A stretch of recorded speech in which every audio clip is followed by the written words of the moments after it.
Hello and welcome to Beers and Peers interviews, the hashtag Hospitality Proud campaign that is going all over the world now because it is a fantastic and fabulous industry to work for. Cheers, I hope you're all well. Today we are speaking to an absolute legend, a pre-booked guru of hospitality, a entrepreneur and a fantastic person with a massive heart. So hi, Miss Amber Staynings. Hello, so good to be here. Thank you very much. Oh, thank you for joining us. I'm so excited to hear all your thoughts. So obviously I've known you for a fair few years now and know exactly what you've been up to, but for people that don't, give us a little intro of yourself, a little bit of an overview of your hospitality career, how you first got into hospitality and some of the roles that you've had. Brilliant. So I've actually been working in the industry and around the industry for the last 20 years. So I know I don't look old enough, but hospitality is actually in my blood. So my grandparents and my great-grandparents were all publicans. So it was quite a natural fit for me at probably the age of about 12, 13 when I started waitressing. And I realised that this was the vocation that I wanted to do. Much to my parents' dismay, at 17, I sacked off college and started working full-time. And actually at that time, I'm more working on the supply side for people like Tate & Lyle and Diageo in the sales arena. But to cut a long story short, at 23, I got my first job in the Big Smoke because I was living in the Shire. And I remember walking into Piccadilly Circus on my first day of work from Novus Leisure with a big split at the back of my skirt, actually realising that that was embarrassing and I'd taken the tube all the way from Pimlico. And I thought, I've made it. And I was one of the first sales managers that Novus Leisure had hired and recruited through that scheme, which was revolutionary, as you know, Carly, at that time. And obviously, Carly, you were involved in it before me even, so you go way back. Not so much for the way. Not so way back. But Novus was great. And I was a sales manager for the second largest club in the West End called On and On. And very quickly, because of my previous experience, and I'd had managerial sales experience at a very young age, they asked me to go into late night London and see what I could do with that department, which at the time was tiny. It was 4 people, it was turning over £1 million, and it was looking after about 30 bars. About 3.5 years later, the turnover was about 6.5 million. We had 14 people, and really that helped put me and my career on the map. And I think there was a bit of luck in there, but I think it was more down to my leadership skills and my belief and investment in people that really made that happen. Following that, I became an area sales manager with yourself. I then went into Drake & Morgan and set them up with all the pre-book sales that they have today. And then, quite frankly, I got a little bit fed up because I'd worked tirelessly in the industry for 10 years and I hadn't had a break. And I thought, I know, I'm going to take a career break and go to my dream place, South America. So I turned around to Gillian at Drake & Morgan and said, Gillian, that's it, I'm going travelling, I'm leaving. And I thought, wait, I haven't got any money because I live in London, I've had a great time in my 20s. So what do I do to fund this trip? Obviously, I'll become a consultant because consultants earn a fortune and they don't work so hard. And Gillian said, great, we'll be your first client. I then picked up a Deltic group. I then picked up a casual dining group. I booked my one-way ticket, but lo and behold, I was doing something right and I never got to South America and cancelled the ticket. Bit of a sad story, but with a very happy ending. And I ended up consulting independently for nearly 5 years. Me being me, I have a very low attention span. I'm a bit of a free spirit and I get very itchy feet. So about mid-2018, I thought, what's next? There has to be more to this than just myself. I'm loving what I'm doing, but I'm really missing having a team and that engagement with young people in particular, who I think, don't get enough investment still in our industry, and we could do a lot more for them. And I know, Carly, you 100% are on that page as well. So I came up with the idea. I moved home with my parents, which at 33 I was then, was quite a challenge. And I spent about 6 months writing a business plan. I went and got a business mentor, which was invaluable.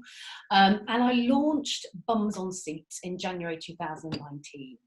And to summarise what Bums on Seats is, we are an outsourced sales agency fully focused on driving pre-booked sales into bars, restaurants and pubs. We have 3 clear pillars of the business. One is business auditing around pre-booked sales, one is sales training, and the other is offering consultants into businesses, either as a white label central sales team or independently, to help them grow their bottom line. I spent probably 3 months on my own, working a couple of days a week, scared to death. Have I done the right thing? I've launched a hospitality business in January. That's insane. But something happened, something changed, and very, very quickly. And by April, I had 2 consultants, which was great. And fast forward another 4 months, and I had 10 consultants. And suddenly our client portfolio was, you know, I was really proud of it. It was impressive. I was working with businesses that I wanted to work with, who were great companies, had a great ethos, lots of diversity, and that was really important to me. So we had, and we do have, people like Green King, Brewdog and Scipio Group, Rosa's Thai Cafe, Carluccio's, just to name a few. And underlying all of this was my absolute desire to have a business that really looked after people and put people first and put relationships first. And I think, quite frankly, I wouldn't have had the success of Bums on Seats I'd had without that belief, because you don't burn bridges and you just be really genuine. I believe in being genuine. So we had a fantastic first year, and we were coming into 2020. I took all the team away to Somerset for a couple of days to do some team building and strategy and everything. And we had a great plan, great client list, and then COVID hit. And it's been a real challenge, but we'll probably save that story for later about how I dealt with that. But ultimately, Bums on Seats is my baby, and we're a bums family, and it's going really well. Oh, it's such a fantastic journey and what you have succeeded in doing, and how Bums on Seats has grown so much in such a short amount of time. And like you say, I think it is because you are genuine and you guys are who you are, and it's that true passion for hospitality and that customer experience, you know, of ensuring that hospitality does provide the most remarkable times and experiences for people. Yeah. Making the best memories. So leading on, what is it about hospitality that you love and enjoy so much? I mean, I quite genuinely say this all the time, and I really mean it. It is the best industry in the world. There is I think, especially with what's been happening in the world, and I don't want to keep talking about it because we all know what's happening, but the camaraderie that people have, how people have pulled together, is heartwarming, phenomenal. To even feel that I'm a tiny part of that is outstanding. So I think that that's a big part of it. People, you have to be a giver to work in hospitality. You have to be kind, and I think because of that you meet like-minded people. We also probably don't take ourselves too seriously. There's a fun element. Let's not forget that this isn't just about profit. For me, it's never been about the money or the profit. It's about experiences, like you said, and giving people memories, helping them make memories. So all of those things. Without hospitality, I wouldn't have met my best friends. I wouldn't be fulfilled career-wise. I wouldn't be challenged. I wouldn't genuinely get up every day and really bloody love what I do, because we're flogging food and booze. Now, what's better than that? Agreed. There is nothing better than that. And you know what? I'm going to cheers to that. Yeah. Cheers. So obviously you started out in hospitality at a young age, but when was that moment when you were like, okay, hospitality is going to be my forever home. It's going to be my career. It's going to be my direction of life? It's a really good question, because although I started out at a young age, I did have probably 3 or 4 years of doing a stint for a couple of years here, a couple of years there, and I was probably a little bit flighty, always in the hospitality remit. But I think probably it was Novus, in all honesty. I think it was that first role and seeing what that company was doing. We were there in the absolute prime, the heyday. And feeling that you were a part of something. Actually, I know it sounds a cliche, but we were a part of a movement. And I thought, this is it. And actually, also, I realised I was good at it. And that might, not in an arrogant sense, I've always got stuff to learn, but I genuinely loved it, and therefore I was good at it. Because it never really felt, yes, it's bloody stressful, but it never really felt like a taxing job. It was just really, most of the time, really enjoyable. Very natural, isn't it? I think if you love it and it's part of your DNA and it's part of your blood, Yeah. It's 24 hours, it's in you, and it's just insane. And that's another great point, because it is 24 hours. You can work. There's one point, Jake and Morgan, I mean, the hours we were doing, it was insane. And actually, that was a very stressful time in my life. But most of the time, it doesn't feel like a drag. You know, even when you're meeting friends for a drink after work, you're talking about the industry, you're involved in the industry, but it's really engaging and enjoyable. And therefore, you're probably more productive. Couldn't agree more. Could not agree more. So, in your very humble and personal opinion, to you, what makes a great bar, pub, restaurant? What gets you going to visit and keep returning? I think it's a multitude of things, to be honest. I think if you look at the very start of that journey, it's how the brand is represented.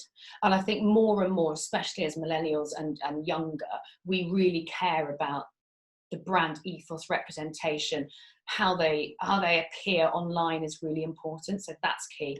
Following on from that, it's obviously the customer service is first and foremost. And I think that's paramount, not just once you're in there, but obviously in the pre-book sales, booking space as well. And I will forgive a restaurant or a bar or a pub for waiting longer for drinks, or if the food's not completely up to scratch, if the people are lovely, because that creates the atmosphere. So that's really important. Obviously, it needs to have some good beers on tap and a great wine list, some great cocktails, always a winner. Nobody wants to be queuing up for a fancy cocktail that doesn't taste very nice. But it's also that space where you can go, you can hear yourself chat to friends. It doesn't need to be too loud. And you just know that you feel at home there. And I think where the hospitality industry is so important is it services the community. And that is key for me. So any pub, bar, restaurant that you feel they recognise me or they treat me like I've been there a million times before, that for me is the winner. Yeah, I think you've hit the nail on the head, especially when it comes to the community part. I don't know about you, but I've definitely realised over the last few weeks, couple of months now, that actually hospitality is community, and you know, it's the backbone of British culture, isn't it? Pub culture, hospitality culture. Yeah. And it's really been visible, I think, especially seeing how brands are coming out and helping people and delivering food. You must have seen some great cases. Amazing cases. And I think we're more responsible for people's mental health than we gave ourselves credit for. Because that ability, even for me, genuinely, the stresses of running a business on your own without a business partner are high. It's tough. And sometimes you just want to be on your own. But you don't want to be on your own at home. You want to be on your own in a corner of a pub or a bar, having a think with your laptop and a beer. And it just puts you at ease, and it's really good for your mental health. And you can either decide to talk to people or you don't have to. So I think we've got a big responsibility in our industry to get open as soon as possible in a safe way, with obviously social distancing, but to allow people that respite and that place to go that's safe. Absolutely. It's a home from home for many, isn't it? It is, yeah. It certainly is for me. I love how many people have turned their spaces in their homes into bars or pubs, and they have like pub nights on a Friday. Pubs open at 4:00 on a Friday. Yeah. And that just shows the power of the sector, that even they can't physically go there, they're bringing it into their homes and trying to represent it, and it's brilliant. Absolutely. I love it. So going back to Bums on Seats, tell me, where did the name come from? A little bit more in depth about what you guys do, who your team are. I don't know how much credit I can take for the name, actually, which is a shame, because it's kind of it's one of the things that people always comment on. I think at first you either loved or hated it, because it's obviously very literal. But the name came from hours and hours of pen and paper. And then I went and met my business mentor, and she was saying, but what is it you do? And it sounds silly, but it probably still took me 3 or 4 months to be able to competently explain what we did, right? Yeah. Within 30 seconds, which I'm not very good at talking about anything in 30 seconds, which I'm sure you guys are all gathering. And she said, Karen said, but what is it that you do? And I said, we just put bums on seats. And she went, well, that's what you call it. And I thought, bloody hell. Amazing brilliant. Light bulb moment there. And of course, it works in so many ways. And I'm quite a fun, playful person. So I didn't want to be another corporate company, and I'm not knocking corporate companies, and obviously we need to be professional, but I don't believe our industry needs to be corporate. And I think particularly with the movement towards remote working and Zoom calls and freedom of speech and wanting to make change, and that is just a huge benefit. And the branding and bums on seats works so well with that. Indeed. I can't remember the other part of your question, Carly, sorry. I was going to say, and tell us some of the things that you actually do, and like tell us about your team. Yeah, so I've been very fortunate with the team, to be honest, and I think the big thing for me is trust and chemistry. And when my first consultant was Dee, who I'd actually never worked with, I'd heard of her, and she was at Stonegate for a long time and then Deltic, and she's older, she's a mum, and again I wanted a team that, because I can offer flexible working, I get very annoyed with what has been the case in the past with hospitality around this idea of profile and you've got to work certain hours and everything else, and I don't agree with that at all.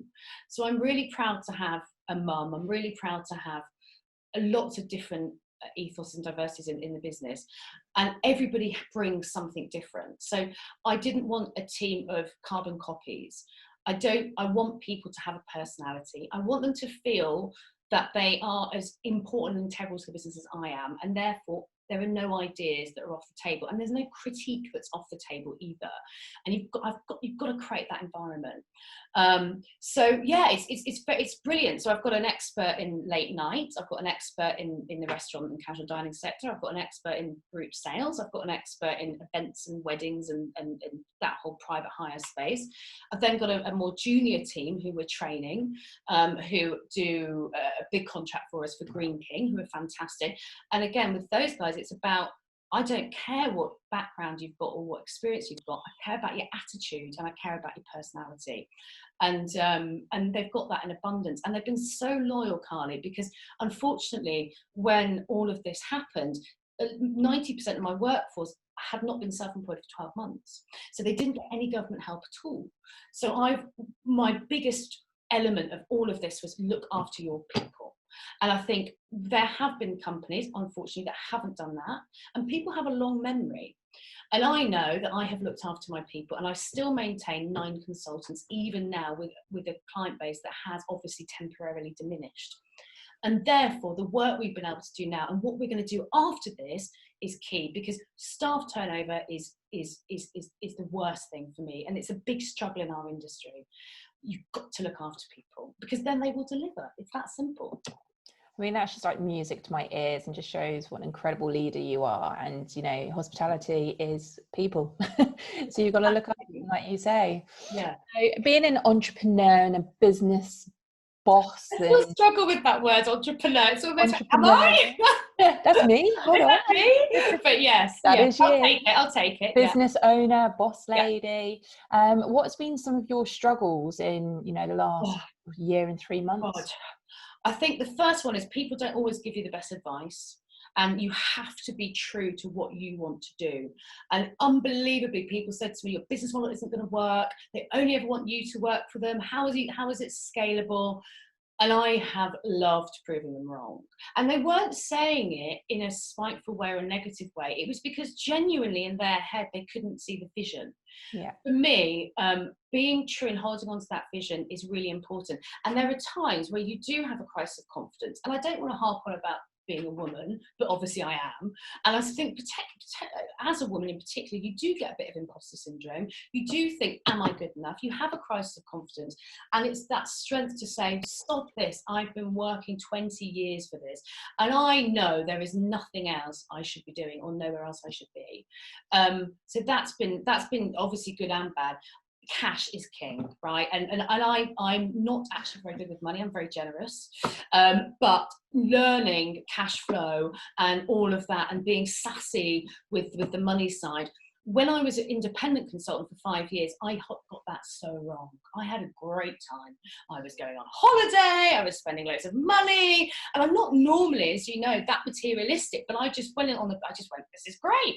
But I'm glad I did that, and I made all my mistakes. So coming into bums on seats, learning the financial side of the business, I don't have a business without that. So that's been great. And where do you spend your money and where don't you? And for me, it's marketing, branding, PR, sales. That's the key. And God, if I get that wrong, then I am in trouble, because that's kind of my business.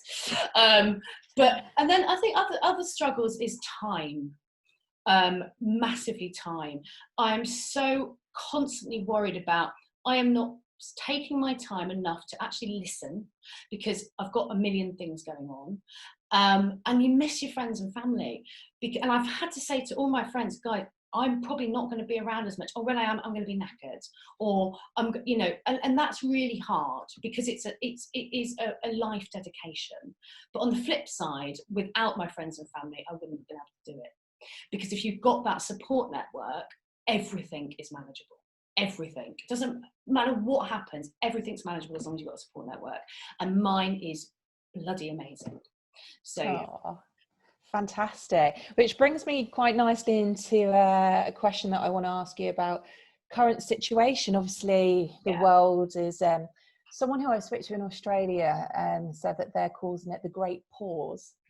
Not a pandemic, they're calling it the Great Pause, which was a really nice way of saying it. But times have been difficult, and I think it's played, a lot on people's mental health and the vision and motivation. So how have you been coping with the kind of the lockdown and stuff? You know me, I'm honest to the T. The first 3 weeks for me were hell. And I spent, when it all started to unravel, I went on the attack, and I went, I'm going to beat this. Don't worry, guys, we're going to get through it.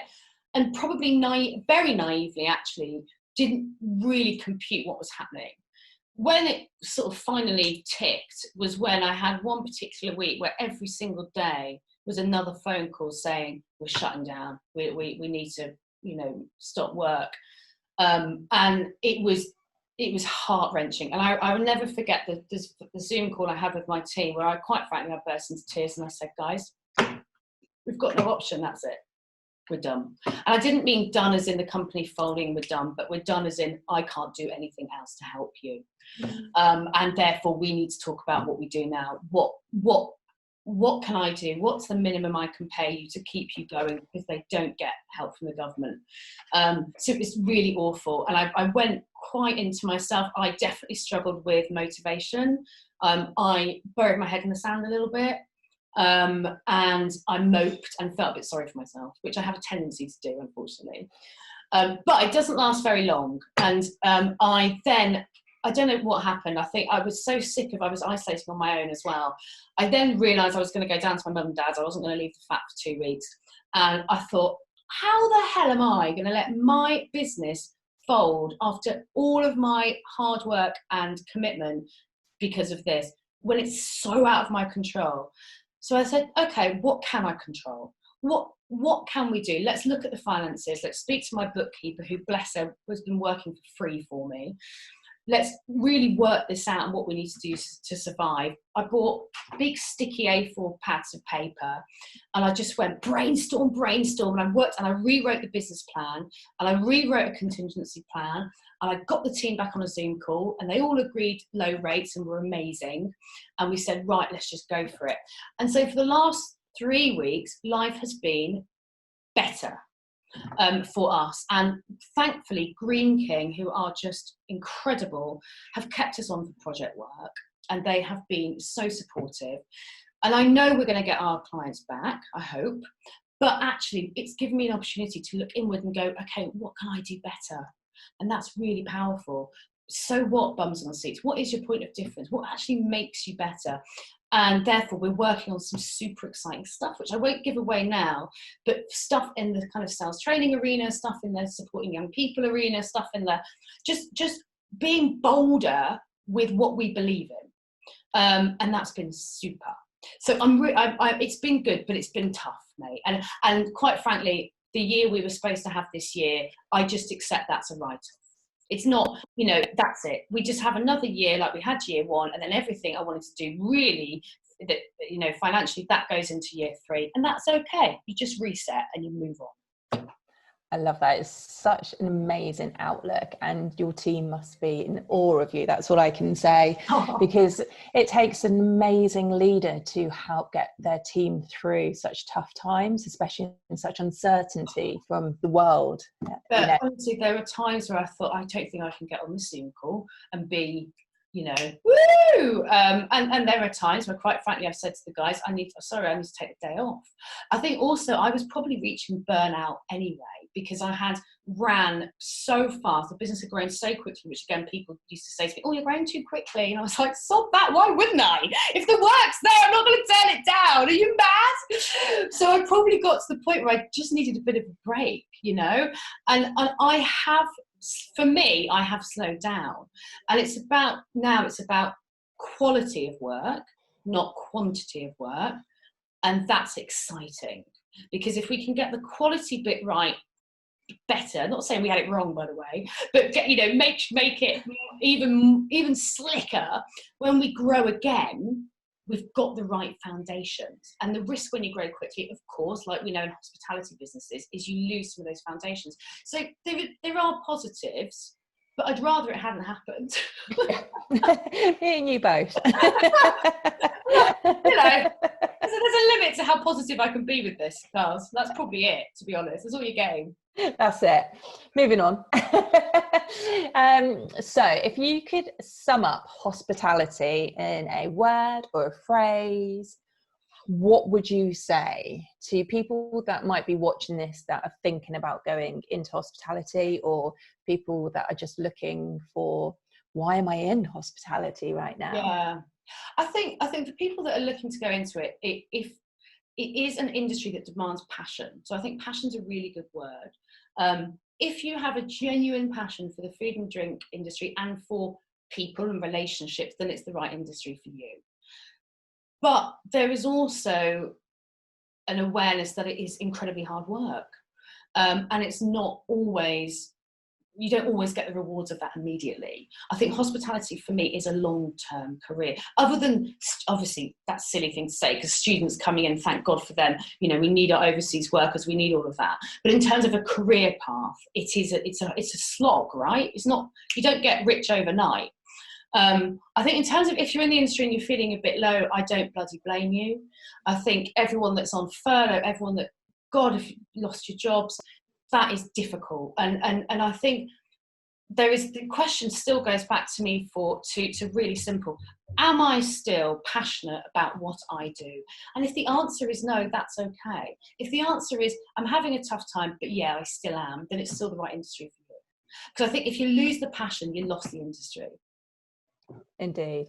And the industry is going to be back, and it's already started to come back, like all the deliveries that people are doing, and are having the innovative imagination to turn their businesses on a slightly different pivot, so to speak, and doing what they can to get back out there already. We are coming back.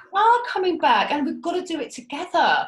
And I think, let's just rise up and bloody go for it. How many people do you know that actually can't wait to get out there? And yes, there's going to be some changes. Yes, there's going to be a new world. Yes, technology and delivery and all of that is going to be more important than ever. Apps are more important than ever. But bring it on. The industry is so far behind anyway in terms of technology. This is the kick that we needed. And I really hope that things like remote working stay. I really hope that we can get our hours down to more reasonable in our industry, because I hate this thing, unless you're doing 70 hours a week, you're not working. How ridiculous is that? So, I actually think that this forced period of isolation has a positive repercussion to all of those elements and how we work. Fan-bloody-tastic. I love it. Taking the positive all the time. Yeah, it's actually quite tiring. Yeah, seriously. If we finish recording yet. So if there is one particular place, pub, restaurant that you cannot wait to get back to, is there one on the top of your list? Do you know what? There is actually, and it's probably really boring, and anyone that's worked at Novus would be like, but I miss 4:00 Friday afternoon, plate of cheese and bread, bottle of wine, Gordon's Wine Bar. I miss it, mate. I miss it. You know, putting the world to rights, going down and helping yourself to as much cheese as you can take, and just work your way through a couple of bottles of red wine. I mean, for me, that's the epiphany of London life. And you look around Gordon's Wine Bar, and you have got every type of person.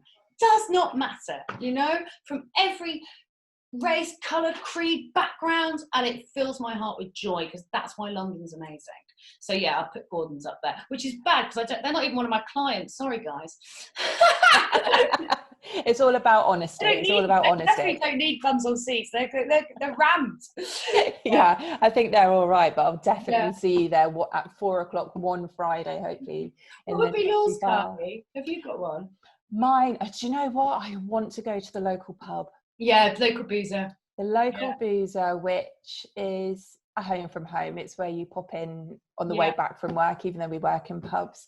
And sitting down and just absorbing the energy that you get in pubs, particularly for me, it's always pubs. It's just, it's another world. It's another dimension. It can just make you feel so alive. So yeah, the local pub and then the local Italian.